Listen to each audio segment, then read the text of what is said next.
Okay. Welcome to The Real Thomas Jefferson, episode 23. And today the discussion will be just how liberal is Thomas Jefferson's Republicanism. That's an interesting title. I like that. Jefferson has been assumed for many decades to be a disciple of John Locke, whose liberalism is spelled out in his second treatise on government. All people are by nature equal vis-a-vis jurisdiction or dominion. That is, no one of full maturity of reason by nature has a natural right to overlord another, or all are given natural freedom. So Dr. Holowchak is here to discuss this and answer any questions that may have been lingering in your mind. Thank you so much for putting this show together. And you're welcome. I'll even be happy to answer questions that are not lingering in your mind. Or and yes, I'm in. If you haven't Thomas Jefferson, he's your man.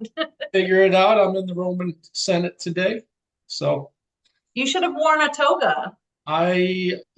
It's a little bit too hot and humid. That's why I'm wearing the what's called the tank top or wife beater. Some people call it. I don't know why it's called a wife beater. Because a lot of men that get arrested for beating their wives usually have that on. Oh, maybe that's why I don't have a wife. I don't know. All right. So you don't have to beat her. Okay. Oh gosh, you're funny today. Okay, so first, before we get started, before we get started, I do want the audience to know the aim of the show, The Real Thomas Jefferson. Since publication of Merrill D. Peterson's groundbreaking manuscript, The Jefferson Image in the American Mind, nearly all Jeffersonian biographers take it upon themselves to write of Jefferson's protean nature or Janus-facedness. What Jefferson says most often cannot be understood literally.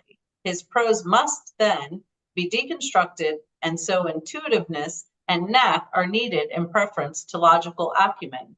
It is commonplace to call the man a hypocrite and even a contradiction, as if a person can have the property of a necessarily false sentence.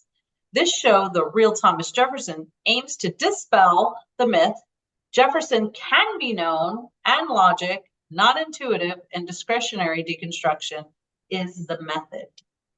Okay. I am Donna Vitek, and this is The Real Thomas Jefferson, episode 23. And you are a contradiction. I am. We'll get into that. All right. What are we doing today, Donna? What are we doing today? I don't know. Don't forget, it's Colonel Holowchak. Oh, yes, it's Colonel Holowchak here. I'm on my plantation. It's hot, and that's why I'm wearing a tank top today. If I put on a nice shirt, it's probably not going to be in such a nice condition by the end of the show. Oh, I thought you were just trying to impress the ladies with all your muscles. Not really. I'm not sure there's anything to impress anybody, but it's a little bit warm, and it's not as bad as it was the other day. But so he's not only a great writer, a phenomenal writer, he can also lift heavy things. I can still, for an old guy, I can still do quite a bit of damage in the gym. I don't know how I sustain it. For an old codger, you can do quite a bit. I can do 100 pounds dips, 10 reps in the dip for 100 pounds around my waist. That's still pretty good. Like to see those. So if you enjoyed listening to Dr. Holowchak, he is offering classes through Liberty Tutors. That's right. You got the cup, you got the pen, and I've got the cup. Working with Don on that. So libertytutors.net. If you'd like to take a course with Colonel Holowchak. That's right. Yes, if you're fortunate enough that I'm going to sign up for all your classes. Not a good way to make money. Anyway, so we are going to, given that the 4th of July is just around the corner. Right. It's a little farther than that. We're going to do a couple shows in a row that talk about Jefferson's conception of liberty, in keeping with my book, The Disease of Liberty, Jefferson on History and Liberty, where I really cover thoroughly, philosophically, Jefferson's concepts of liberty and history, especially liberty. We're going to talk more about that today and try to get clear on just what Jefferson meant by liberty and how to take Jefferson liberty as a component of Jefferson's political philosophy, his political thinking, the philosophical component of it. It's not at all easy thing to do. And I hope to show that there's a lot of confusion among scholars who have tried to do so. It's a tough thing. Okay. Well, okay, so the first thing we're going to start off with, until relatively recently, Thomas Jefferson was taken as a Lockean liberal. There is now an alternative depiction. What are the two? Well, there's the Lockean Liberal and depiction, which is really a commitment to the axiological primacy in a political system of the individual, of individuals. I mean, axiology that deals with the study of worth. So in other words, if I have a philosophical system, if I'm trying to understand different concepts that are used in a political structuring, some of them are more fundamental than others, just like when you're building. You know, the foundation is much more important than the rest, because without a sound foundation. So when I talk about axiology, axion is a Greek word meaning, you know, like foundation, something like that. And logos means like study of or something like that. So when I talk about axiological ordering here, I'm talking about what has more value, what is more fundamental in a system. So according to the liberal interpretation is the nuts and bolts, as it were, of a political system are the individuals. Everything starts with the individuals, and then you build a governmental system around to accommodate individuals. If I'm a classical Republican or something called might be called the communitarian today, I start with the nuts and bolts are the political systems. I start with the systems, and then the individuals are ancillary, are secondary to the system. Does that make sense? So there's quite a big difference of focus there. Okay. Can you fully explain Lockean liberalism and how that differs from the word liberal we hear today? Yeah, I did that already, but I mean, I could go through. I think most of the people who write on Thomas Jefferson's political thinking are committed to a Lockean liberal or liberal atomistic account of Thomas Jefferson, meaning that the individual is the basic building block. It's the foundation. You start with individuals, right? And that seems sensible for Jefferson, right? That he always talks about liberty, the individuals. We want government not to involve itself in the affairs of individuals, so individuals can do as they wish to do. And Jefferson, and it makes sense because Jefferson says that in 1,000 places. All right, so, and you get, let me read what a couple of scholars have written. T.V. Smith, who wrote a really wonderful paper, Thomas Jefferson and the Perfectibility of Mankind, in 1943. So 80 years ago or so, and beautiful paper, well worth reading. Thought very highly of Thomas Jefferson. And that was on the 100th anniversary of Jefferson's death, that they had a collection of papers in ethics on Jefferson. And he says, government itself, the very framework of outer accommodation, it indeed exists primarily to protect the privacy of the individual. Notice it says primarily. The privacy is the very seedbed in which ideals germinate, in which alone they can securely grow and proliferate. Noticing the gardening metaphors, germinate, seedbed. It's summertime, and even my sunflowers are starting to grow. Jeffrey Sedgwick writes, and what year was Sedgwick writing? 2004, much more recently. He talks of Jefferson having a commitment to liberty. He says this commitment to liberty reflects a Machiavellian moment, an encouragement of civic prickliness rather than civic friendship, with the anticipated result of political conflict conducive to change and progress.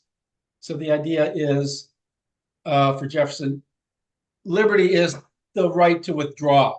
I can be part of the political system, and the system has to give to me, leave me alone, and I can do whatever I want. No strings attached. Horace Callan says, for Jefferson, freedom is the going and the goal. Even happiness is not so elemental, for happiness is not an unalienable right, only the pursuit of happiness is. Now, that's something worth playing with, that Jefferson, maybe we'll talk about it next week, that Jefferson writes in the Declaration, life, liberty, and not happiness, but pursuit of happiness. And that seems to point him in the direction of relativism. In other words, happiness for you is different from happiness for me. Right. There is no one size fits all definition of happiness for Jefferson. So the government's job is just to allow you to pursue your own course. Your idea. Each individual can pursue their idea of happiness. Yeah. And I'm going to argue that politically, that's what Jefferson is aiming for. But metaphysically, I guess, it's not what he believes. He does think there's a one size fits all definition of happiness. Right. And he's following, and we'll talk about that next week. It's for next week, I promise you. But he is following the ancient Greek and Roman philosophers, and he's following who's another important thinker, right, in early times. Your favorite person? Jefferson is my favorite person. No, in early times, just right around the Greek and Roman times. Who's Cicero? No. Guy who died on the cross. Oh, Jesus. Yes. Means, Jesus had a one size fits all definition of happiness in some sense, beneficence and other things. And I think Jefferson is following Jesus, is following the Greek and Roman thinkers as well, and other philosophers of his day. And so I want to show that pursuit of happiness doesn't make him a relativist at all. So But if we think about it, I'd like to interject. Because at first I did think, well, there isn't a one size fits all for happiness. But now that we're talking about Jefferson and Jesus, there are particular components that must be present for happiness. And that's going to be universal for everyone, like gratefulness. Yeah. And so, like I said, we can talk about that next week because okay. But you're right to say that. And if that's the case, if certain things are required for a person to be happiness, it can't be relative. It can't be that what makes you happy is different than what makes me happy. There might be slight peculiarities, right? But it's going to be the same things. Friendship, generosity, gratefulness, as you said. Those are things that are going to be, the virtues are going to be important for happiness, going to be essential for happiness. The differences is that you might by nature be a more outgoing person than I am. So friendliness is going to be more important for you than it is for me. Right. I'm more of a withdrawn person and grumpy and cranky. And cranky, grumpy. That's just part of my persona. That's part of it goes into the show. I'm a nice one and you're the grump. A Southern colonel with a Cossack pipe without being a little bit grumpy. Of course, it's hot here. Don't tell anybody I'm living in Flint, Michigan. No. Supposed to be a Southern colonel here. You're all the way up north. It can't be that hot. I'm in Florida. No, it's not. It's nicer. It's nicer today, but I lift weights in the afternoon, and of course you sweat a little bit. All right. So the idea is this for the Lockean Liberal. I want to be free from potential abuse by political intervention, by political systems that intervene in my affairs and tell me how to do things. And John Stuart Mill put it beautifully. No one has a right to tell me what, makes me happy, what is in my best interest, because if anybody can know that, it is only I who can know that. Right. Right. Someone else can't tell me what's going to make me happy. Right. Even if it is the same things that make me happy, the degrees we just talked about. Right. Friendship's going to be much more important for you and less for me. So, stay out of my affairs. There's something plausible about that. So citizens are at liberty to manage their own affairs, right, as they see fit to do so. And I add that things are best if and only if that happens. What I mean by if and only if. So the liberal interpretation is a liberalism is just government non-intervention, just is equivalent to government non-intervention, right? Wow, and that differs for a lot from what liberalism is today, because liberalism today seems to want more government. It feels comfortable with more government intervention. I don't know what liberalism is today. It has deviated so far. It has deviated, the progressive liberals I think on paper, they pat themselves on the back and say, we're really open-minded and all kinds of, cool people. But as long as you're not conservative. Yeah, as long as we're open-minded, as long as you agree with us. Right. Not, we're going to burn down buildings. We're going to take over college campuses and impose our agenda. And then we're going to go from cause to cause without really thinking about from Black Lives Matters to gay rights and all sorts of sexual matters, then to anti-Israel things. I wonder what's the next thing up for the progressivists, the next thing to jump on, next bandwagon. But the idea is the liberal interpretation is just government, stay out of my affairs. That's perfect. What liberty means. Right. And I hope we can see that's a fairly, that's a Lockean idea, but it's a fairly narrow conception of liberty, really. Right. When most of us think of liberty, we think of, we might think of that politically, but we might think of something much more than that. I think of liberty, liberty, liberty. Please don't go there. They're better than, I have to admit, though, they're better than the progressive commercials. Oh, boy. Yeah, there's some really, stuff that just sticks in your head. Or the Geico, those are really bad. Anyways. We need a song for our liberty. Yeah, I don't expect Geico or Progressive to be sponsoring this show at all, just given the comments we just made. The commercials are so bad. Commercials are really bad, So, all right. I put the if and only if there. That just means it's equivalent to, the two are equivalent. They mean the same thing. Can you fully explain classical republicanism? No. Okay, next question. Okay. As I said, this is a relatively, this view came about in the 70s, 1975, a guy named J.G.A. Pocock came up with the view, Lance Banning, Gary Wills, and other people have fallen on the bandwagon. The idea is that Jefferson really wasn't a liberal after all. He looks like a liberal, but he really is in advocacy of the primacy of the political unit. That individuals are secondary and the political system is primary. We want to establish the right sort of political system. This is very Platonic, probably very Aristotelian in some regards, but certainly is Platonic. So what we have here, Plato, Aristotle, Cicero especially, you get it. The idea is that the state is the fundamental axiological unit, and individuals are sort of secondary. The idea for Plato would be you set up an ideal state in one way. So you have a certain number of elite people, complete guardians, he calls them. Then you have guardians at the next level who are, part of the same group, but they're lower down because they're a police force and an army and a military. And then at the lowest level, with not much going on upstairs, you have the laborers.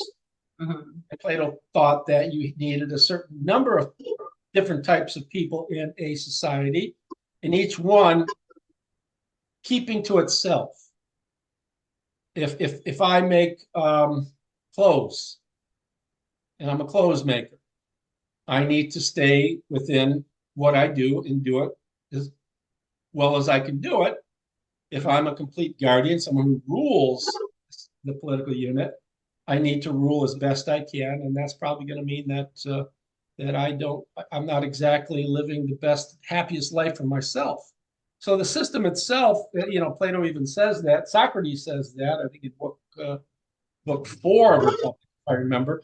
the system is not set up that everybody's going to be happy, and it can't be. The system is set up so that the system is as happy as it can be.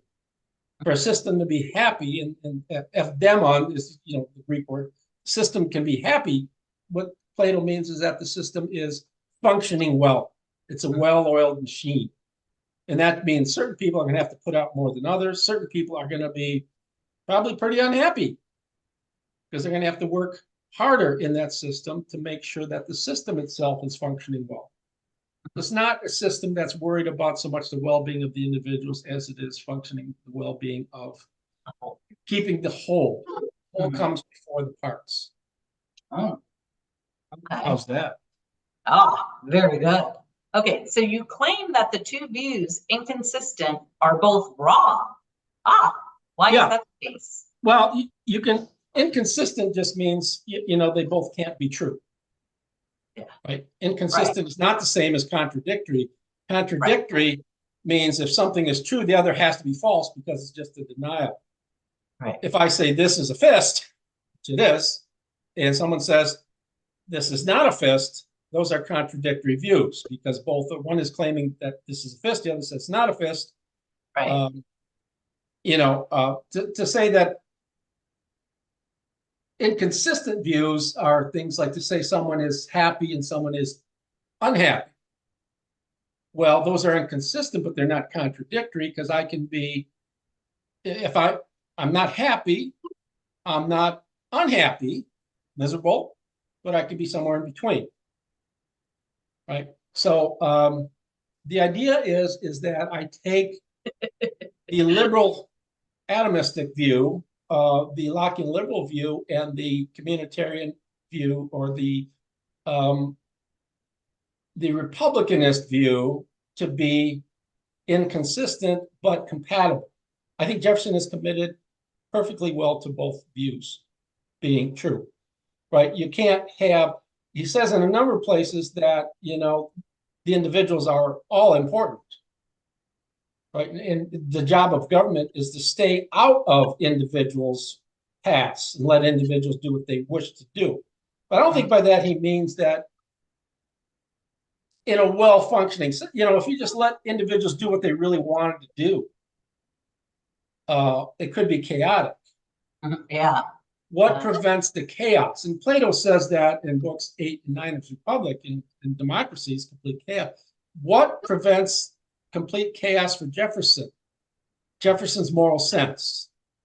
Each of us has a sense of feeling the right things to do. We feel what is wrong to do. We are inclined to act pursuant to what we feel to be right. We are inclined to avoid action concerning what we perceive to be wrong. And all of us have the same feelings.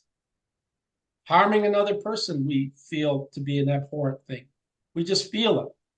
I mean, you might say, how can you feel it? Isn't morality, as I think, a matter of thinking through something? Jefferson would say, no.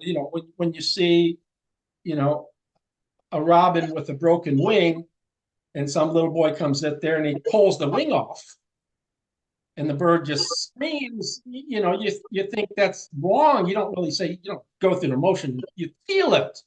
You feel the pain of the bird in anguish, and you understand what anguish is. And so something like that for Jefferson. But each of us has this sense of what is right or wrong, and it may be just species specific. What I mean by that is that what we say is right or wrong is not universally right or wrong in any cosmic sense, but it's right or wrong with respect to what it means for us to be humans. Okay. Humans have a sense of right or wrong. Other social animals, like pigs, might have a different sense of right or wrong. Right. Flopping around in the mud and whatever is all right for them.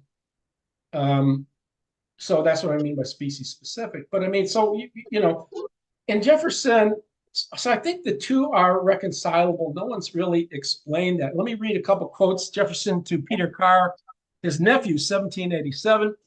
He says, man was destined for society. His morality, therefore, was to be transformed to this object.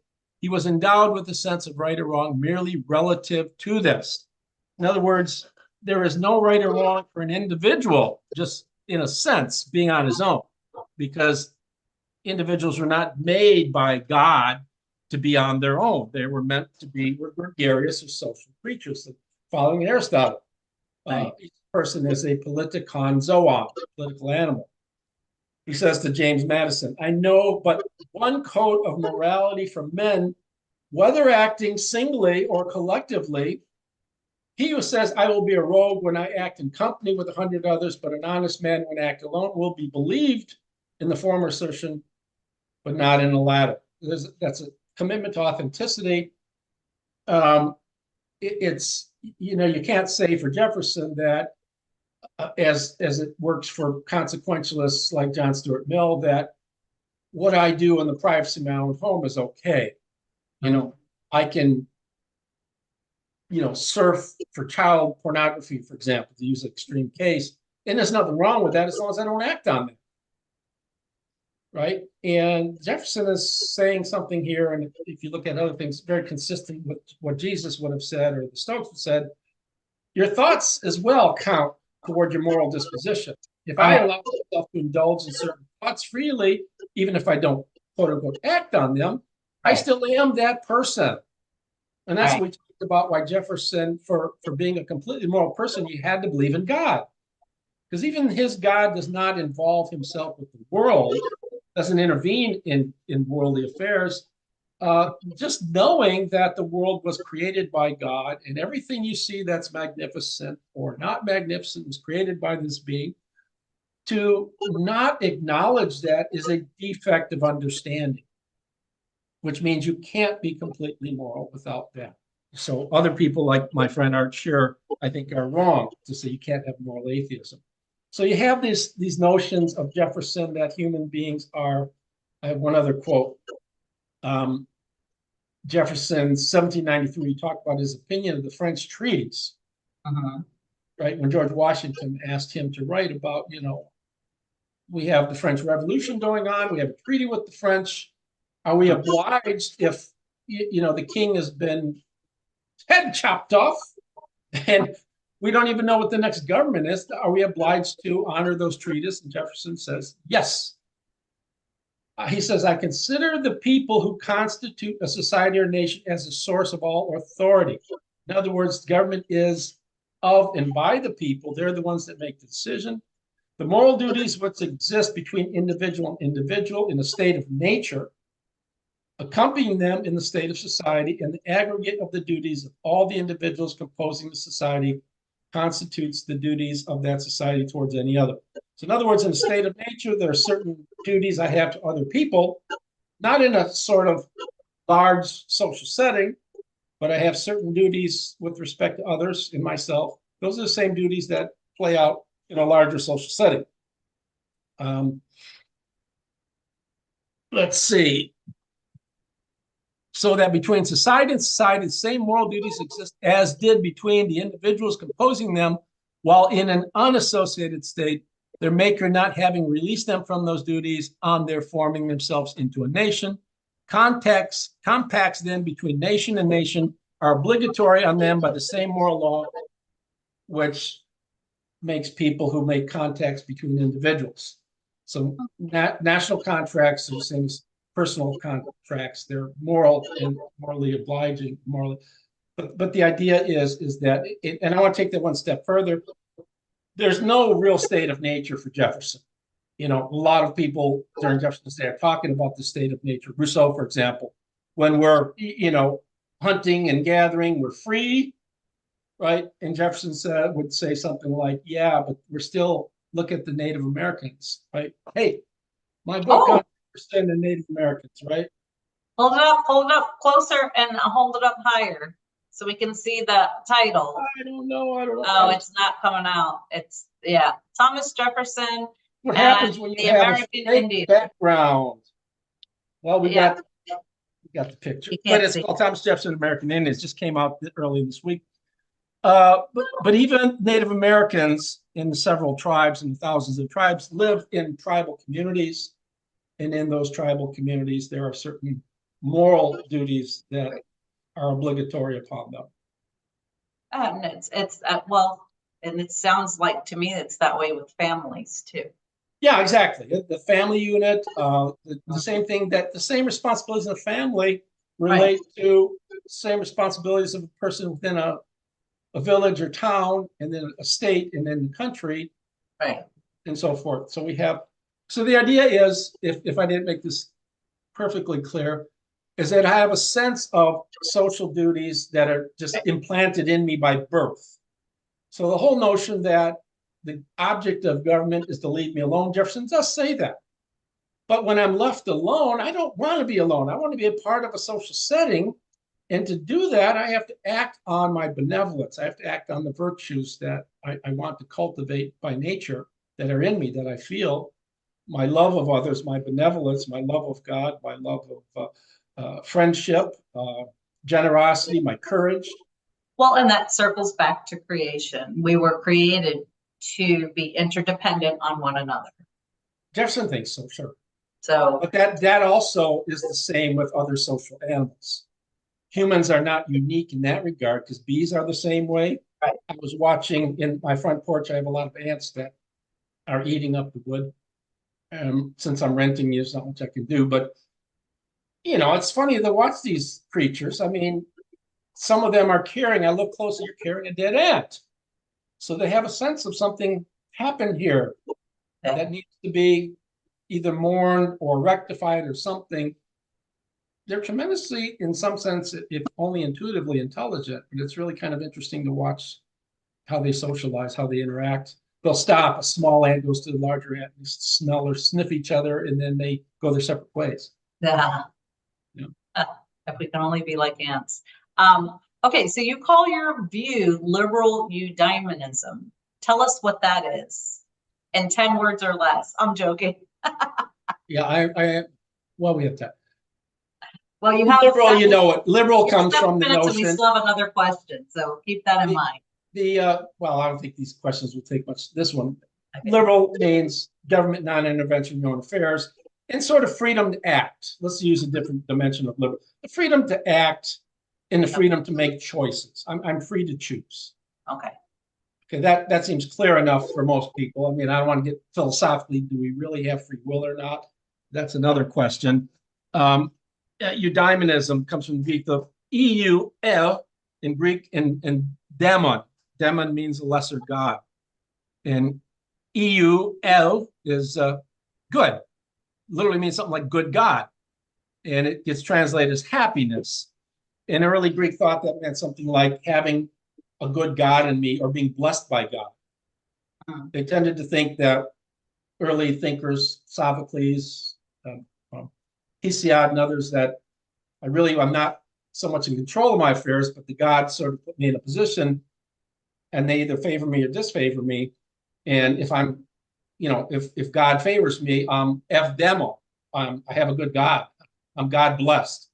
But it came to have a different meaning by the time we get to Socrates and Plato and Aristotle later on, meant to be imply the notion that I have some control over. Aristotle in book 2.4 of his Nicomachean Ethics says, I have control. I do the right thing because I recognize it to be the right thing. I do the right thing because I choose it, because I recognize it. So it's recognition, choice, and then doing it repeatedly so that I build habit. We talked about this before. It's no good to do the right thing every once in a while and then go back and fall into dissipation. Yeah, I gave a pint of blood yesterday, so now I can go beat up on all the little boys in my neighborhood because I was good. That's not what you have to build. It's like an athlete developing skills, like a pianist developing, piano skills. It takes time, and at some point you get into where you really are sort of like in a zone. So it means it's a reconciliation of the liberal notion of government staying out of your affairs and the notion that Jefferson believes mightily in this moral sense that we're social creatures, so that even when government stays out of affairs, we're going to want to participate as fully as we can and create the best sort of government because we care about each other. So there's this sort of interdependency between, is it government just, are the individuals the axioms axiomata or is the political system. For Jefferson, both are. There's no sense of having a political system without individuals, no individuals without a political system. Does that make sense? So we're interdependent on one another. Yeah, and for Jefferson, it's a very good thing. How was that for not being too? Wow, I had this geared up, loquacious? ready to go. I had to watch, like, I was waiting for it to 4 minutes. You're really playing with those things. You know, if I knew how to do that, I would have things fly up. You keep that up, I'll get my beard manager to come in. This is my mustache manager. Oh, okay. By the way, for Liberty Tutors, we could actually have, you know, Colonel H autograph, you know, a beard manager and ship it to you for a nominal price. Maybe Well, what is $20 for a beard autograph beard and mustache? I think it would be super cool to have the members of our audience in classes where we can actually interact. Well, it may happen. Do you have one more for me, or are we done? One more. What are the implications of your take on Thomas Jefferson for us today, or for the people of any day? Well, that's you're asking, what is Jefferson still relevant today? And the answer is, of course he is. The point is, I've said and repeatedly, and I'll say it, I'll iterate that and reiterate it, is that for Jefferson's system to work, as Forrest McDonald said, he was no friend to liberals. Forrest McDonald passed away now. He was at Wayne State and other places. He said the problem with Jefferson's system is it can only work when Jefferson's at the helm. And he meant that as a negative thing. Because he says as soon as Madison took over and after that, Monroe, things started going downhill. In a sense, he's right, though, because to be in advocacy of the sort of system where it is so heavily dependent on the moral integrity of all people, to have a person with great moral integrity running the system is an important thing. That's why it could only work with Jefferson. I think that says something really wonderful about Thomas Jefferson, that he was a person of utmost moral integrity, at least he tried to be. He slipped up during his presidency at times, you know, with Native Americans and so forth. But yeah, it's relevant. What it tells us today, go back to John F. Kennedy says what? People remember his famous quote, I remember exactly how it goes, is that don't ask what we can do for you, but what you, right. Don't ask what the government can do for you, ask what you can do for the government. Yeah. And just, that's perfect. How many people would buy into that today? I wouldn't. Nobody. I mean, because it's asking you, asking you to give back without worrying about. People always say today, what do I get out of it?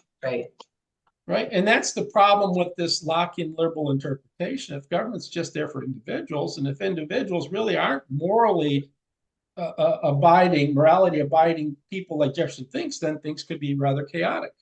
And maybe Jefferson was wrong that way. Maybe people don't have the high sense of morality that he thought they do.